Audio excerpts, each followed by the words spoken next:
तो फक्त एकच वाक्य मला म्हणालेलं मला अजूनही मनात आहे, आजी तुम्ही सोलापूरचं घर एकदम पॉश करा, म्हणजे मला सोलापूरला राहायला खूप आवडेल. पॉश करा. मुलांच्या घराबद्दलच्या कल्पना बदलल्यात पुरुषांना. आपण जे जगलो असं आत्ताची पिढी जगायला तयार नाही. आपले काटकसरी स्वभाव आहेत. आपली काटकसर मुलांवर लादू नका. तुम्ही काटकसर लादू नका. सगळे पुरुष असंही कित्येक वेळेला मुलांना म्हणतात, अरे आम्ही एका शर्टवर दिवस काढले रे, आम्ही काय रे तेच वापरलं. मुलांना चालेल का हो? आता नवीन ड्युटीवर त्यांना जायचं असतं, त्यांना सगळं पॉश लागतं. आपण कसेही राहिलो, कसेही दिवस गेले, आपण त्यांना सांगतो की आम्ही काटकसरीने जगलो. आता मुलांना काटकसर शिकवू नका, नाही पटणार मुलांना. मी तुम्हाला प्रामाणिकपणे सांगते, मुलांना नाही पटत. त्यामुळे सगळ्या ज्येष्ठ नागरिकांना माझी मनापासून विनंती आहे, तुम्ही स्वतःला कुठेतरी छान गुंतवून घ्या. ऍडजस्टमेंट शेवटी आपल्याला कुठेतरी करावी लागेल, पण काटकसरीच्या भानगडीत आता पडू नका. हॉटेलचं जेवण हल्ली मुलींना आवडतं, बाहेरचं खायला घेऊन येणं हल्ली आवडतं. तुम्ही कुठेही तक्रार करू नका.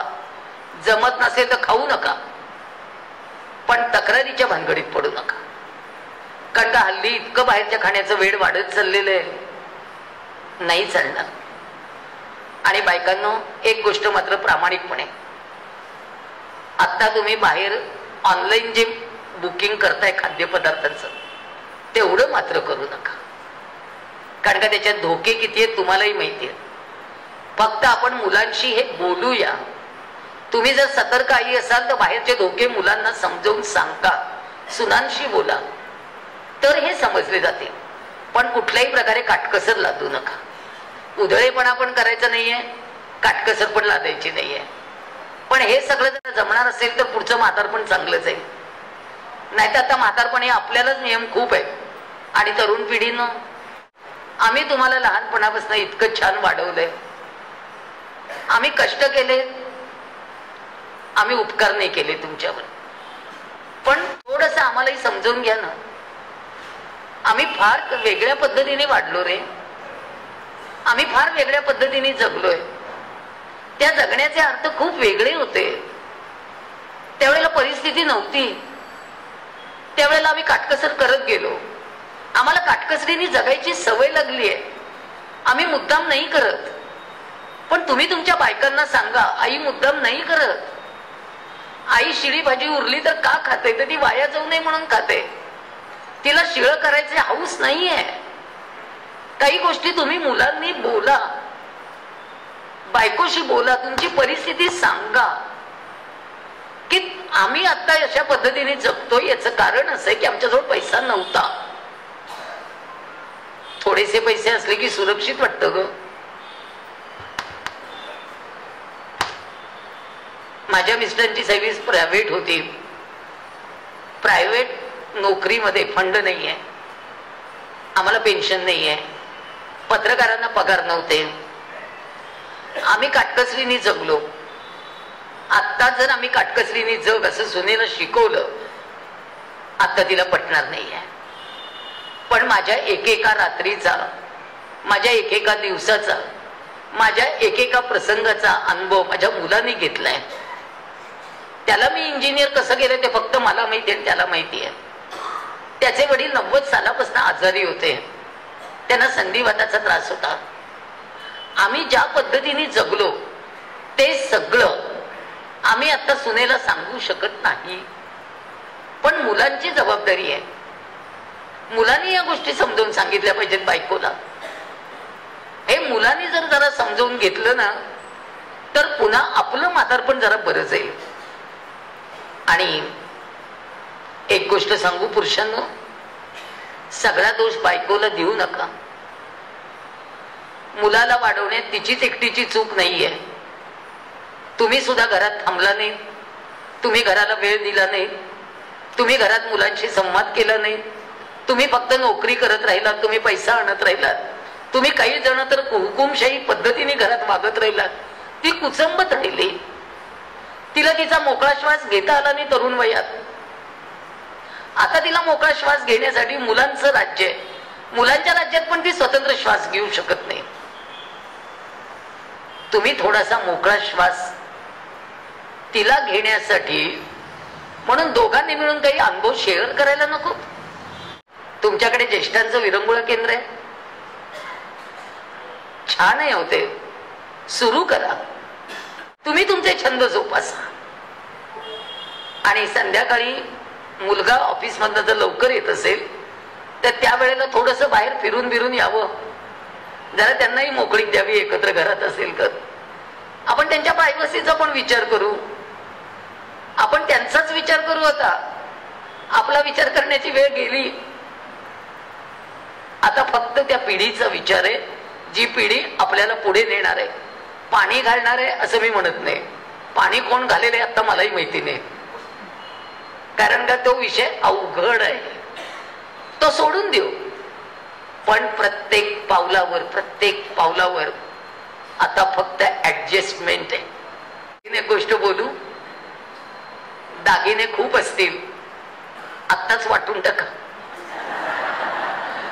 मुलीला आणि सुनेला सारखे द्या, आणि जर नसतील तर काही प्रश्नच नाही. पण असतील तर दोघींची वाटणी सारखी बर का. उगीच मग सुनेला जास्त कमी दिले, हिला जास्त दिले, तुम्ही गेल्यानंतर शिव्या खाऊ नका. काय असेल ते आधी.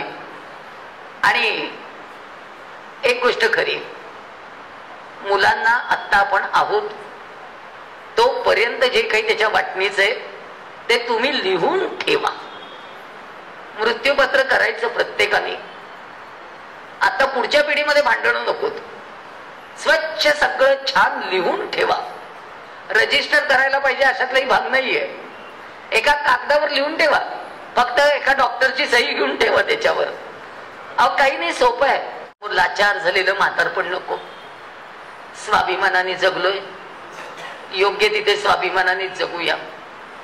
पण ही नाती टिकली पाहिजेत, खूप टिकली पाहिजेत. आज नात्यांवर बोलते. तरुण मुलांनो आणि मुलींनो, तुम्हाला या नात्याचे अर्थ आत्ता नाही कळणार. जेव्हा म्हातारपण यायला लागतं, कृतांत कटका मलध्वज जरा दिसू लागली. जेव्हा म्हातारपण दिसायला लागतं ना, तेव्हा भीती वाटते बर का. आणि एक विनंती करू, मुलं कुठेही राहायला जाऊ देत, गाव सोडू नका. त्याचं कारण असे, त्या गावात तुमची माणसं आहेत, तुम्हाला ओळखणारं माणूस आहे. तुम्ही अडचणीत आलात ना तर ती माणसं तुमच्यापर्यंत पोहोचणार आहेत. ती तुमच्या जवळच्या माणसांपेक्षा तुमचं जास्त करणार आहेत. तुम्हाला काही व्हायला लागलं ना तर पळत पळत वर्तक तरी तुमच्यापर्यंत पोहोचणारच आहे. प्रत्येक माणूस तुमच्यापर्यंत पोहोचणार आहे. त्यामुळे आपलं गाव नाही सोडायचं.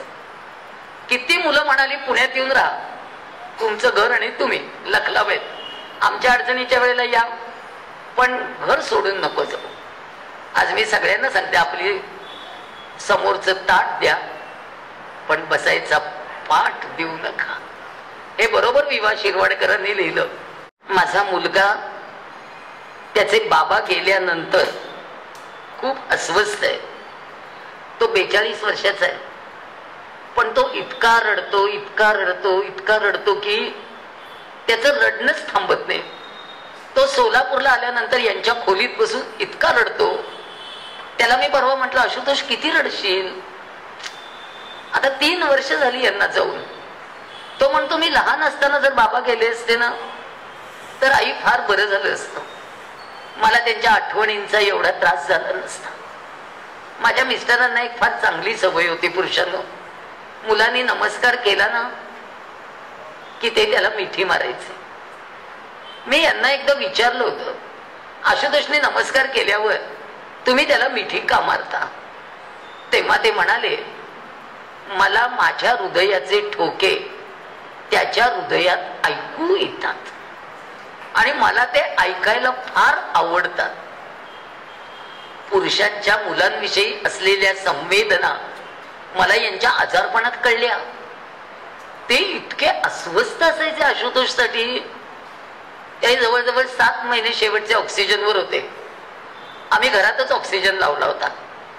ते ऑक्सिजनवर होते तोपर्यंत मी म्हणायची तब्येत त्यांची ठीक होती, ऑक्सिजन मात्र रोज कमी पडायचं म्हणून लावावा लागायचा. ज्या दिवशी ते सिरियस झाले मी आशुतोषला फोन केला. तो पहाटे 3:30ला आला.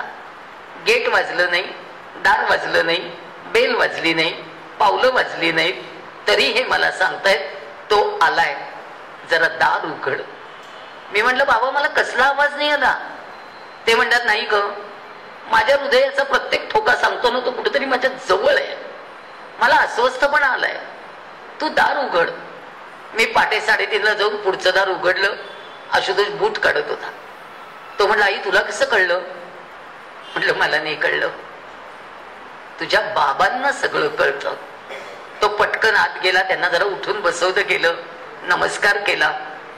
दुबळ्या दुबळ्या हाताने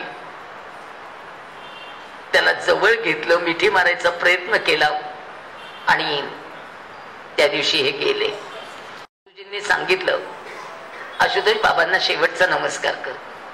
तो म्हणाला माझ्या वडिलांना नमस्कार केला ना की मिठी मारलेली आवडते गुरुजी, मी आता स्मशानात मिठी मारू शकतो का? ते म्हणाले की सगळं आता काळाच्या पडद्याआड जाणारे बाळा, बघायचं म्हटलं तरी माणूस दिसणार नाहीये, तू मिठी मार. त्यांनी वडिलांच्या अचेतन देहाला घट्ट मिठी मारली. तशाही अवस्थेत त्यांचे 100 पापे घेतले आणि अग्निसंस्कार करताना आबाळाला पाजर फुटेल एवढा आंबरडा फोडून पोरग रडलं आणि घरी येऊन मला सांगितलं आई आज ठोके संपले, आज स्पंदन संपली. म्हटलं नाही बाळा, भारतीय संस्कृतीतली स्पंदन कधी संपत नाहीत. आजपासून तू तुझ्या मुलाला मिठी मारायला सुरुवात कर, तुला तुझ्या हृदयाचे ठोके त्याच्या हृदयात ऐकूच येणार आहेत. स्पंदनांचं संक्रमण आहे हे ठोक्यांचं संक्रमण आहे. एका पिढीने दुसऱ्या पिढीला द्यायचंय आणि ते देण्याचं काम आपण करायचंय. आपण संस्कार जपायचे, आपण नाती जपायचे. त्यामुळे सगळ्यांना नम्र विनंती, म्हातारपणी कितीही तुमच्या हातनं चुका झाल्या असतील, एखादं नातं मुद्दाम तोडलं गेलं असेल, आज सगळ्यांना फोन करून सॉरी म्हणून टाका. सगळी नाती जपा, नाहीतर पुढच्या पिढीला काका राहणार नाही, मामा राहणार नाही, आत्या नाही, मावशी नाही. तुमच्या पाठीमागे पडदा कोरा असेल. पडदे कोरे करू नका. जाताना तुमच्या पाऊल खुणा ठेवा. जाताना तुमच्या मनातलं वादळ मुलांसाठी शाबूत ठेवा.